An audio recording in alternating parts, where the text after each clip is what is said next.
race commentary, it's John Hindhoff. Andy Moore sits proudly on pole position with the Hot Body Cyclone 12. Behind him on the Cyclone 12 as well, the same car, it's Mark Reinhardt, the German. Then the hard-charging Japanese driver. He was 2000 world champion. It's Atsushi Hara. Josh Krull in that orange CE FX car. That's of his own design. Sells a lot of them as well.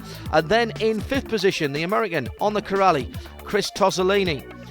Ahonimi from Finland, then Mike Blackstock, another American, Deger, yet another American, so row 4 all US based, the Netherlands driver Gilles Groskamp, and Hoppo Honigil, the Austrian, making up the 10. I wonder if there's just a little bit of nerves from Andy Moore. He's angled the car to the right and gets the whole shot, and it's more Reinhardt, Hara and Krull as they go through the infield for the first time, and Krull has a little look down the inside of Hara and goes up into third position, and Hara's pushed wide and he's come back on, and there's a huge accident behind him. Let's pick the bones out of that. Now look for the orange car, that's Krull. Meantime, Hara's gone off to the left hand side of the track, spears back in to the American Chris Tosolini, who'd had a decent start. Coming through there, Honigil's involved as well. Just look at the impact the Tosolini's car takes there, and Hara picks him up again. So that's a big change. More Reinhardt, then Krull, Ahonimi up from fifth position, Deger and Groskamp, the top 6 runners. Let's pick up Andy Moore again on that infield section, down towards Casino Turn. There he goes, the scene of that big first lap incident, and once again Atsushi Hara was the man who made it happen. We've seen he's been a little bit, well, quick at times, but also just not getting the consistency, and unfortunately he's caused the field to be split up a little bit here. Josh Krull, the American in the CEFX car, in third position, easy to pick out, just trying to close in on Mark Reinhardt, the German, in second. But at the moment, Andy Moore from Derbyshire opening out a useful lead, a comfortable lead, dare we say, at this time. Just look at the body language of that car. It's not moving around at all. Andy looking very relaxed on the sticks, not getting too much wheel spin as he comes round to one of the back markers. I think that's Honigil, who will be the first car to go a lap down, and hopefully he's watching behind him and doesn't get tied up in that battle for the lead. Just look how the first lap incident has strung this field out. Now, through there goes Chris Tosolini, and incredibly that white and red car is still running the Corrali after that huge impact early on. But here's the leaders again. Moore, Reinhardt, Josh Krull in third position, and Krull, if anything, the man most likely at the moment. Back into that very technical infield section, those barriers very unforgiving. They're hard fastened to the floor, they will not move.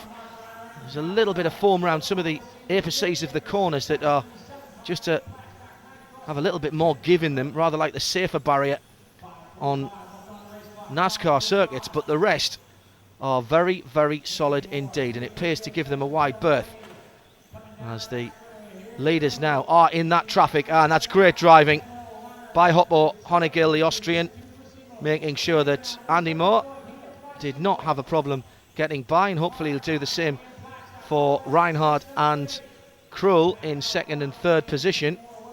Krull just dropping away a little bit now from Reinhardt. You can see he's just getting a bit ragged in the middle part of this race.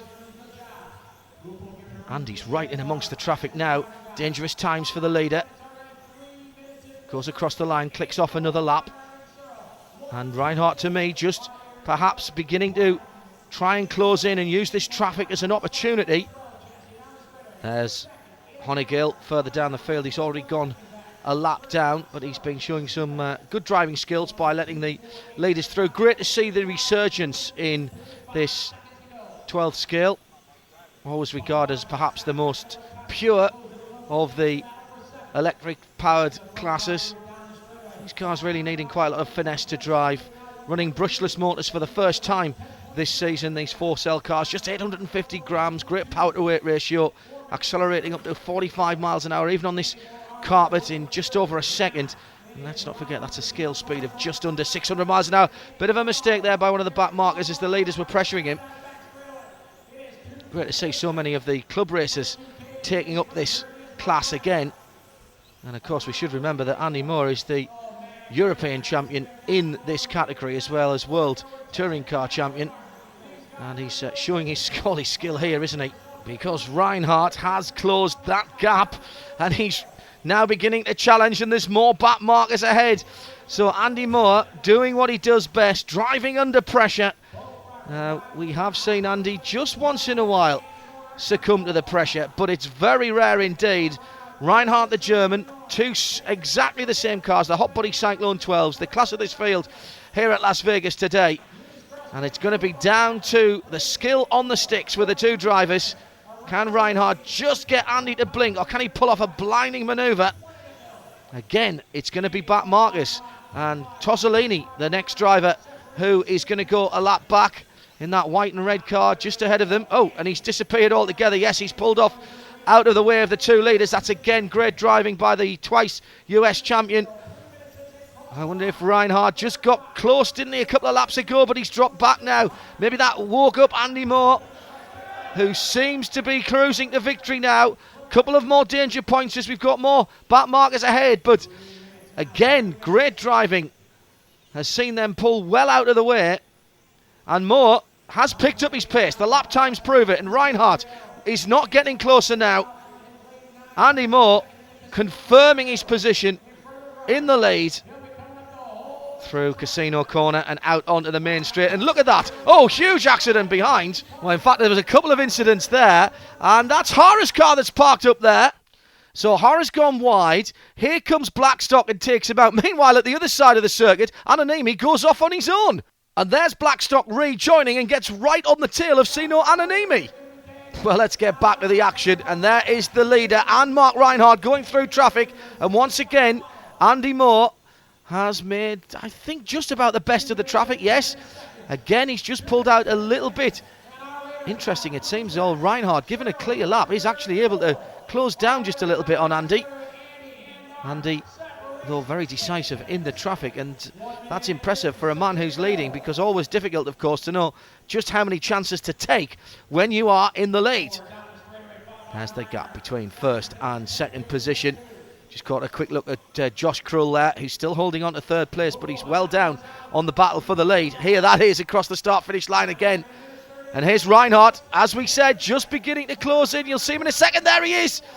Now, can he do anything in these closing stages? Not much time left now for the German. Andy Moore doing his job, really. We've seen him do this so many times. He just soaks up this pressure, seems to feed on it on some of these longer races. A stricken car of Hara by the side of the circuit there, that takes no further part. An incident-packed race for him, as Andy Moore again will have to deal with back markers. Now is Reinhardt close enough to make some advantage out of it? It's all getting a bit unnecessary down towards the very closing moments of this race. And there's Andy crossing the line again. He'll be watching the clock now, just wondering how much more time there's left in this one. And you can see now he's just seems to be pacing himself back to that second place car of Reinhardt, both on the Hot Body Cyclone 12s. Reinhardt seemingly unable to challenge. He's got a car there that he needs to get by, and he has done. Trying to put that pressure back on again, turn up the heat here in Las Vegas. Andy Moore clicks off yet another lap, and once again has to deal with back markers, which he does with impunity, doesn't he? That's so decisive, and as in any form of motor racing, you have to get on your line and stick to it. Make sure everyone knows what's going on, and Andy Moore's done enough here. Reinhardt's pushed him in the middle part of the race, but ultimately hasn't had the pace. And Andy Moore goes across the line and claims this one. It's another victory in 12th for the man from Derbyshire. And in the white t-shirt there, following Andy in the red, is the man who chased him home, Mark Reinhardt. Followed him all the way through the race and down from the rostrum as well. Here are the results. Andy Moore confirmed as the winner of the modified 1/12 scale A main. Mark Reinhardt in second, from Josh Krull in third. Mike Blockstock up to fourth place. Sino Anonimi in fifth. Jeff Dager sixth. And the last of the cars running at the end, Gilles Groskamp, Hoopo Honeygill in eighth. Atsushi Hara in ninth, and